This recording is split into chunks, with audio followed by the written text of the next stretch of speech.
हे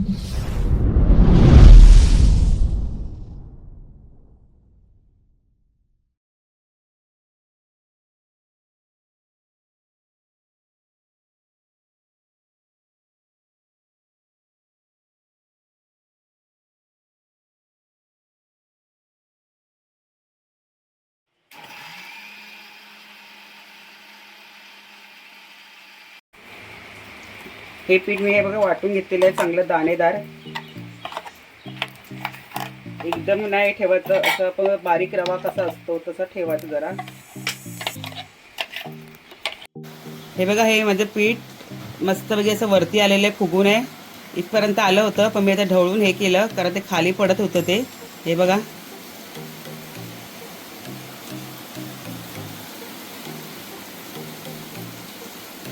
चला आता आपण आंबोळ्या करायला सुरुवात करूया. आता मी हे टाकून घेते. तवा गरम झालेला आहे माझा.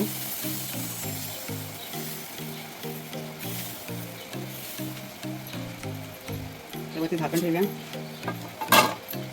झाकण काढून घेऊया आता आपण.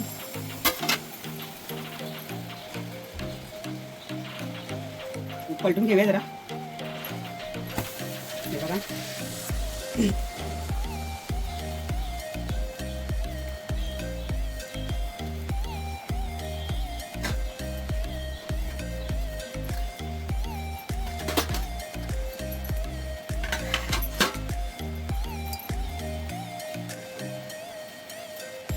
आपण काढून घेऊया. दुसरं टाकते मी.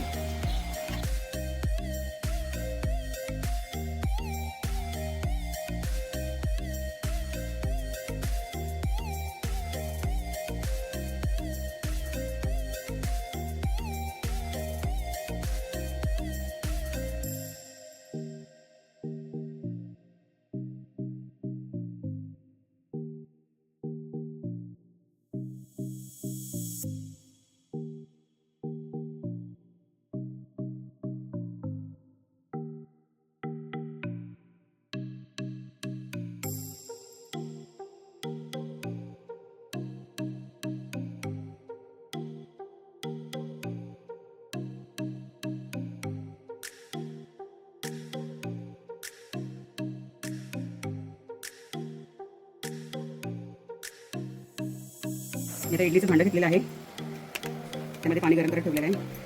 आता भांड्याला मी तेल लावून घेते. इडलीच्या तिन्ही भांड्याला तेल लावून घेते.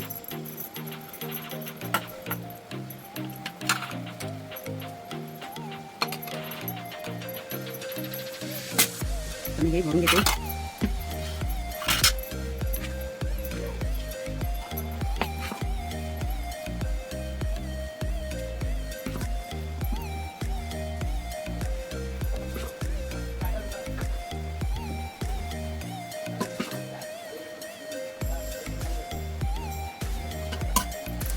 माझं हे पाणी गरम झालेलं आहे. हे बघा मी इडल्या सगळ्या भरून घेतलेल्या आहे भांड्यामध्ये. आता मी हे ठेवते याच्यामध्ये. तर हे 15 ते 20 मिनिटं ठेवून देऊया. त्यानंतर आपण हे काढून घेऊया. हे बघा हे झालेलं आहे इडलीचं. हे बघा काढून घेते. हे बघा हाताला लागत नाही अजिबात आहे. तर आपण गरम आहे. थोडं थंड झाल्यानंतर आपण काढून घेऊया आपण.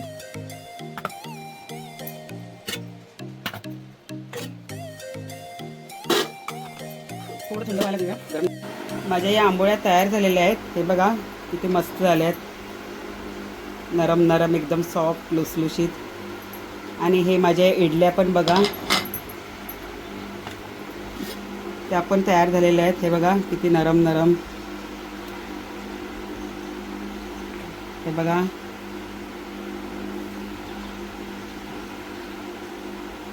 चला तर मी डिशमध्ये तुम्हाला दाखवते काढून हे सगळं. हे बघा माझे इडली आणि आंबोळ्या तयार झालेल्या आहेत.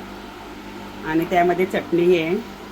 तुम्ही काळ्या वाटाण्याची उसळ केलीत तरी चालेल, बटाट्याची भाजी केलीत तरी चालेल, चहा बरोबर खाल्लात तरी चालेल, कशावर तुम्ही खाऊ शकता ते.